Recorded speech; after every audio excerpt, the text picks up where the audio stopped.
All right, good afternoon, everybody. Thank you for joining us today. We're here to provide some additional updates regarding the wildfires that are burning in Clackamas County. My name is Captain Brandon Paxton, and as we get going today, I will introduce a number of speakers who are here with us.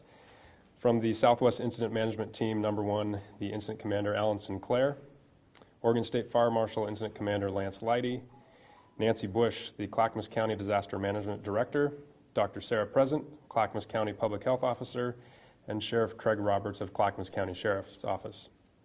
So we'll be taking questions at the end from all of our reporters who are with us today, and there have been a number of evacuation changes that have been sent out, and it's important to note all those are referenced on the map behind me. So with that said, I would like to introduce Alan Sinclair.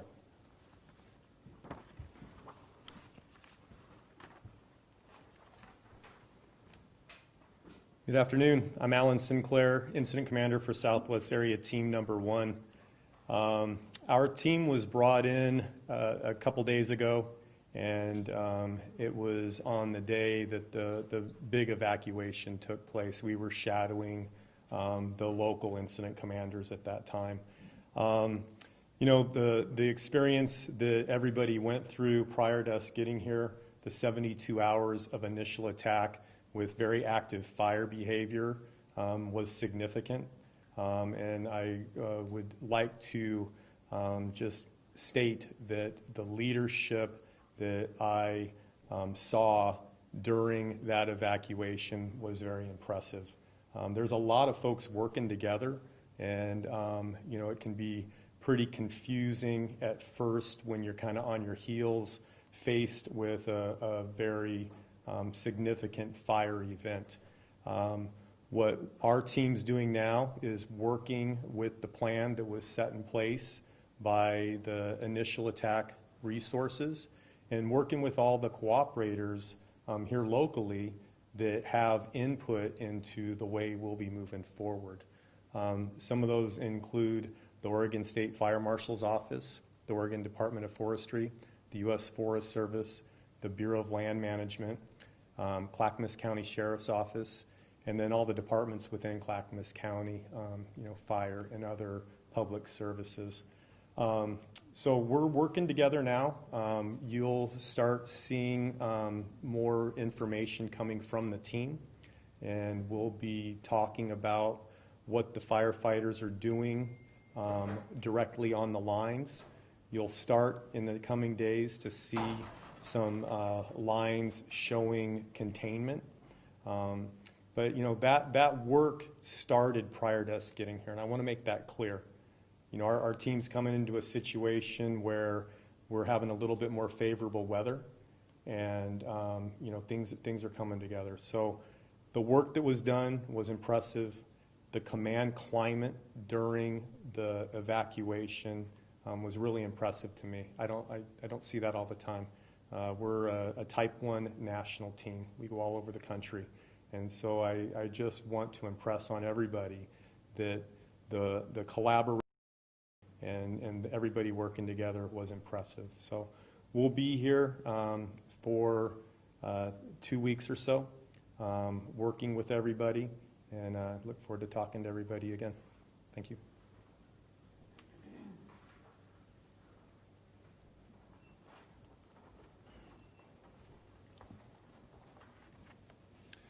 Good afternoon, Lance Leidy, Incident Commander from the Oregon State Fire Marshal's Office.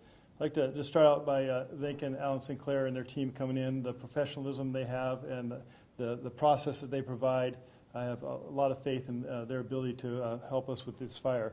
I'm here to kind of report out on the North Cascade Complex. That'll be the Dowdy, the Unger, and the Wilhoit fires. I'll give you guys some numbers on estimate containments and the acres on those. So at the Wilhoit fire, we have 776 acres. It is 100% contained.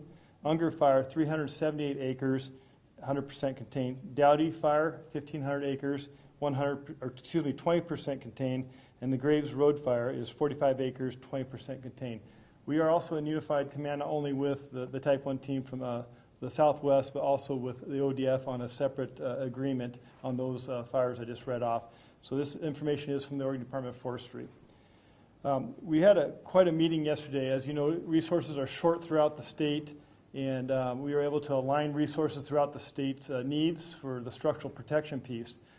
We are committed to keep the 10 task forces we have here on these 2 incidents that I'm assisting in managing to the completion until we feel comfortable with the ODF team and the federal team to make sure that the fires are secured and the structures have no more threat. Damage assessment currently is being done as we speak by the Clackamas Fire Department. They've graciously offered some staff to go out and look at the structures that have damage and start assessing those so we can start planning accordingly for those. So that is the end of my report, and Nancy Bush will be your next speaker. Thank you.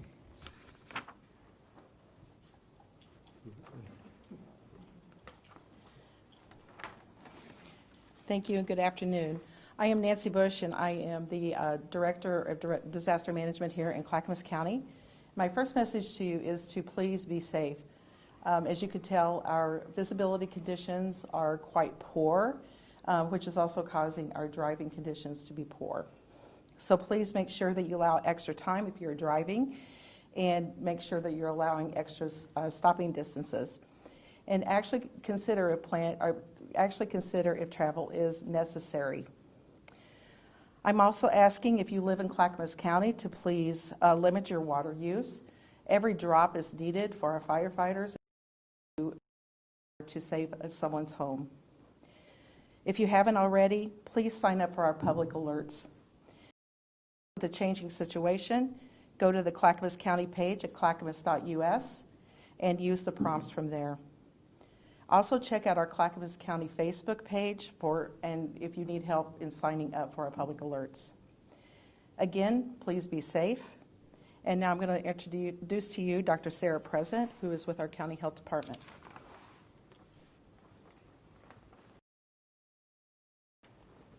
Thank you, Nancy. Thank you, everyone. Good afternoon. I'm Dr. Sarah President. I'm the Public Health Officer for Clackamas County.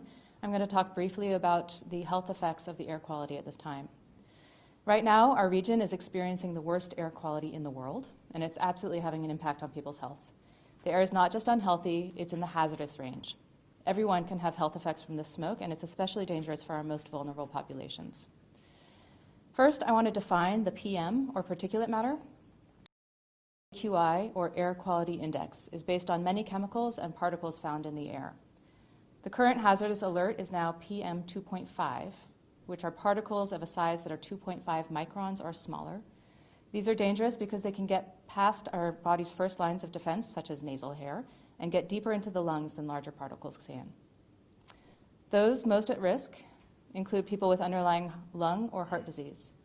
We know that air quality can worsen asthma or COPD, lead to increased heart attacks, irregular heart rhythms, and even death.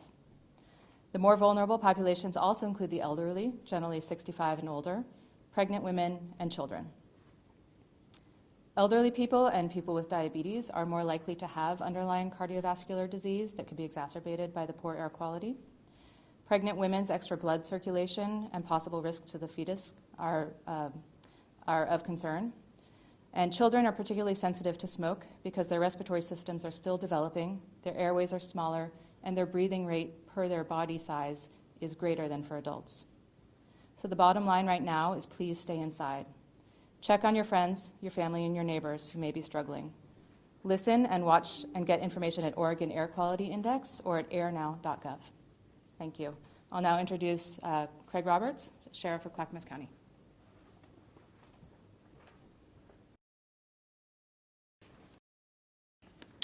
Hi again, my name is Craig Roberts, Sheriff of Clackamas County, and I want to really start it off by extending my thanks to all the first responders that both locally, nationally, we're thrilled to have the national team here, and just a big thanks to all our local partners really in the region that have stepped up. One group of folks that are off, and those are for service. We've had to relocate the 911 center, which is a big task in itself, and so I want to make sure that the hard work that they're. Some good news on evacuation. Last night we changed evacuation level in surrounding areas. Oregon City, Happy Valley. These areas were lowered from a level 2 to level 1. The following cities of Wilsonville, Happy Valley, Tualatin, Gladstone are now outside the evacuation area. So at this time, all areas remain unchanged. Again, the website for the wildfire evacuation map. As you can see up on the right-hand corner, it will locate where you are in the evacuation zone. I want to talk about a couple updates on the curfew. We're updating the curfew due to the state of emergency in Clackamas County. The curfew is in effect from 10 to 6 a.m. and now at only 2 and 3. That is community concern. We receive calls on it. Have to do with criminal activity that is in the evacuated areas. I want folks to know within the responded to 130 calls for service, an increase in that area. But with that being said, which I continue to encourage, is in most of those cases, the largest majority of those calls are suspicious persons, people trespassing. We have made some arrests, but I want to make it clear that those calls are actually unfounded. There's a lot of panic going on with the belief that people are running around setting fires. And I want to just clarify for the record that I'll give you an example of some situations. We had a truck with gasoline containers in the back of it. 911 call came in. Our folks to it. It appeared suspicious. It was driving around. When we finally tracked it down, contacted the individual, gas to folks that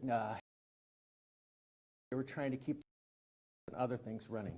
So there's just a lot of misinformation about folks trying to set fires. I want to reassure everybody that we are on this, and I encourage you, if you see anything suspicious, to call us. The other thing I want to point out, personally, the evacuation area, there are very few are somebody else or thumb. So I want to continue to reassure the community that we are doing our very property safe while you're gone. The thing I want to highlight attention is we have a group of different individuals that are actually trying to protect property. They're actually have been armed and stopping individuals within the community out there. First thing I'd ask them to do is please stop that. We have reached out to a number of them. If they see somebody suspicious, call us, let us handle it. It's illegal to stop somebody at gunpoint, and many of the people that we have seen going in to get maybe their personal belongings. So the last thing I want to see is anything somebody believe is criminal, and it's not. So with that being said, I want the people of this county and state is that this entire group is working tirelessly, coming together to figure out how we can do our very best to keep our communities safe. I couldn't be more teamwork and like this. I can tell you that we are all coming together. The stress might be a little bit high. Amazing plan and doing an amazing job keeping our communities safe. Thank you.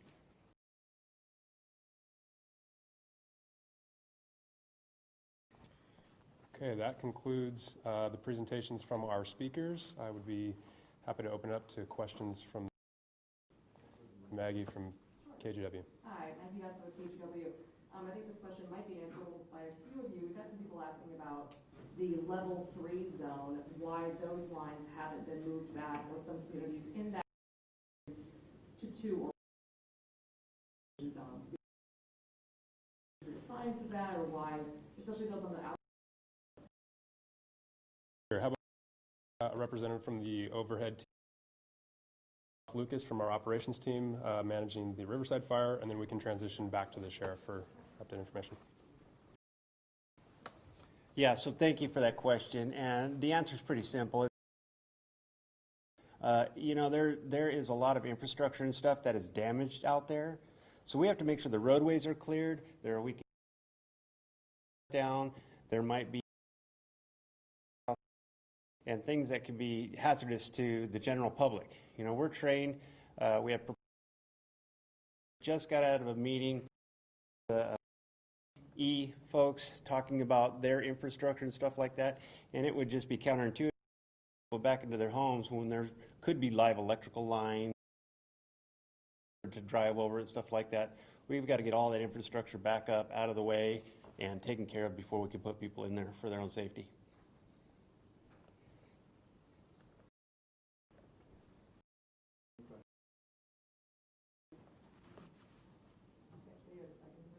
Sheriff, did you want to elaborate on the answer your question, Maggie? It did. Anything else? We talked about the fire shortage. We spoke with firefighters yesterday. Areas and those who are actually on the front lines of these fires, and it's been a national headline that there is a major shortage of people who are looking at this and they're hearing this is the new normal. That's really frightening. So, and what does this mean moving forward in future fire seasons? Yeah, absolutely. So I'm going to again introduce Chief Lucas, and you're probably just going to stand up here with me. Sure. Thanks. Wow, it has been an arduous season for the entire industry and group of firefighters, not only in the wildland arena, but as well as the structure. And I have been ordering firefighters like crazy, and it goes through a system, and the typical response is UTF.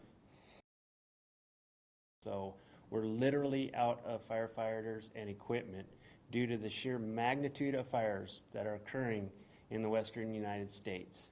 So then it comes down to prioritizing. So we have area command teams that come over us, even as Type 1 teams. They come over us and start prioritizing resources. So we have to feed information to them on a daily basis, and we have to have very succinct information about what's going on to get the equipment we need. I will tell you that the Riverside fire is priority number one to the area command team that is overseeing us in the prioritization of resources. And I just received a call from them here because I need about 35 engines. That's how it works.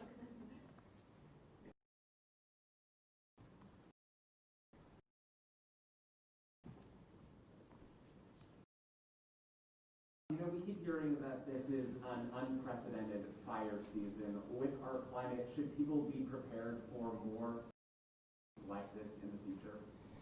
Sure, and it's important to start planning for defensible space, and we encourage that every year, and that property is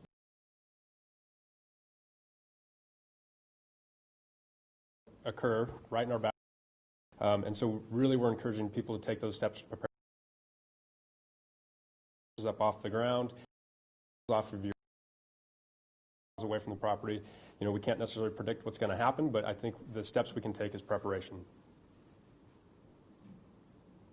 And kind of jumping off that, we hear about fast. Can we put that in sort of a chance as far as how dire a best case or best practice? When are we nearing running out of water? Did you want to?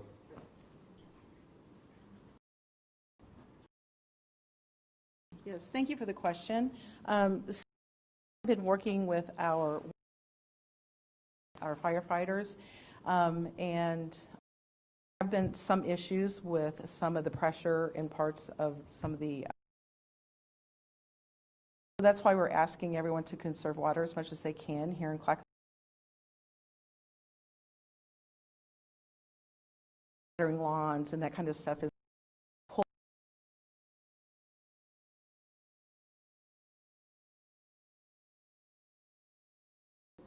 to, you know, have everyone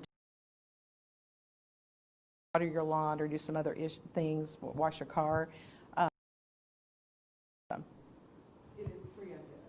It is preemptive at this point.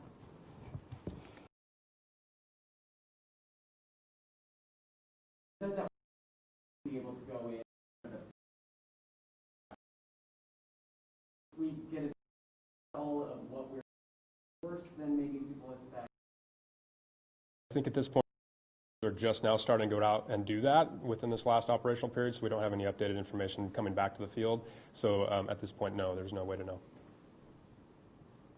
Question about the, what you were describing, the size of the particles.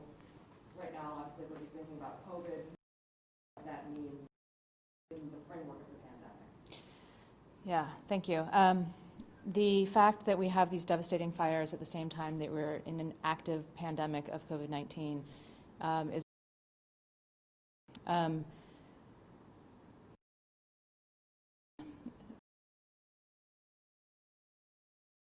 protect themselves from by staying inside and circulating means that they are not exposing themselves to new communities, new families, et cetera, and not increasing risk of COVID-19. We do know that many, many people have had to evacuate their homes, and they may be staying with family, they may be staying in shelters, they may be staying in new places and exposing new people or being exposed by new people. The number one priority right now is safety and life. And we just ask that people continue to wear the cloth face coverings while you're indoors with people that you have not been exposed to before. If you're in new places and cannot maintain that 6-foot distance, keep those face coverings on because they do protect against COVID-19 spread. They may not protect against the particulate matter. There are certain masks that are specifically designed to filter out the PM 2.5, and that's really the N95 masks. However, to really protect from those need to be very well fitted. If there are leaks and cracks around, then you're going to pull in that air anyway. So we'd like for people to reserve those for our frontline workers, for our medical personnel, and only use the PM 2.5 masks if you need to be outdoors working for an extended period of time to help you protect from the air quality. Otherwise, please stay indoors. To kind of follow up on that, Yeah. I guess, do the smaller air particles that you spoke of make the virus more spreadable, or do you Gotcha. know? That's frightening people to hear, given that we know this is an airborne virus. Absolutely. We don't know. We do know that having underlying lung disease increases your risk of having adverse effects from COVID-19. We also know that having underlying heart disease increases your risk of adverse effects or bad outcomes if you get COVID-19. The ability for the immune system to fight the virus potentially could be impaired if you have increased particulate matter in your lungs. We really don't know enough about this virus to know how they're going to interact. Thank you. Facebook, and the question is how long can people stay in the convention? Addressing that would be great. Thank you. Yes, great question. Thank you. So first, Metro, who owns the convention center, has been great partners through all of this. We work with them daily, and at this time, we do not have a date of when we would have to move people out of the convention center. And we do work with them. And again, Metro has just been great partners in working with us, as well as Multnomah County, to help us staff that.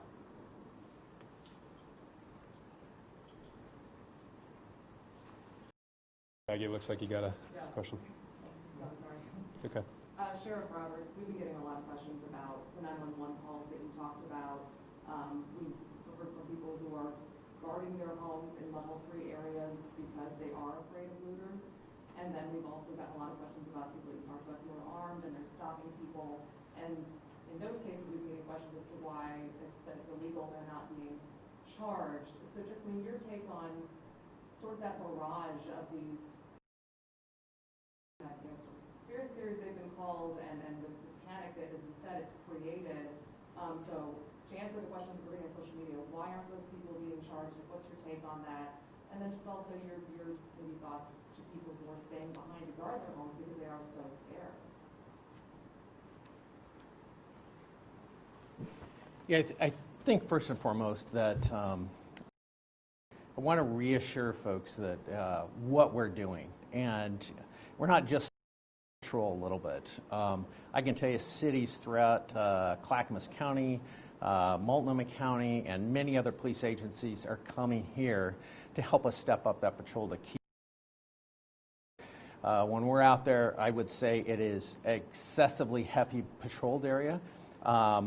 There are some citizens with good intentions of trying to protect property and making sure that they're aware that this is the law, you cannot do this. We are getting compliance from those individuals once we've talked to them and explained, hey, here is this, what we want you to do is call. And that is why I'm reaching out right now in this public forum to say, listen, stop. For those that we haven't talked to, I'm warning you that if that behavior continues, we will have to hold those individuals accountable. So right now, please call 911. We'll handle it.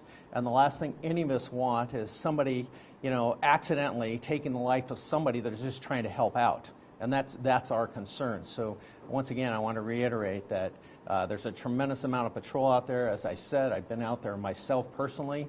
And I feel comfortable that we have a lot of patrol out there keeping homes and properties safe. So, thanks.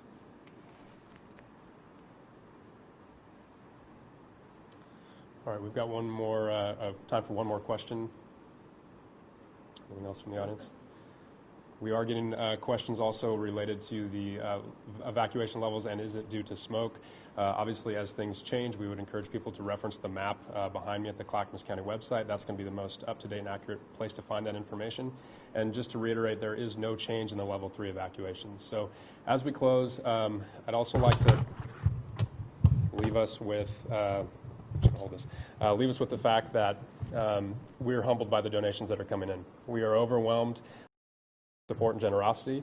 We are so gracious, and thank you so much for the support. Our firefighters feel that, and that's really nice to have that support.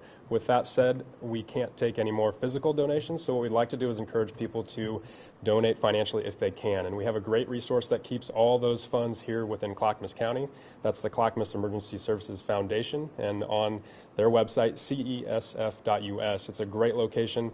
It's, their mission is to basically help those who have been impacted by tragedy. So certainly that's the circumstance here in Clackamas County, and we would encourage people to donate there so the funds can stay local. So with that, please be safe. We feel the support, and thank you very much.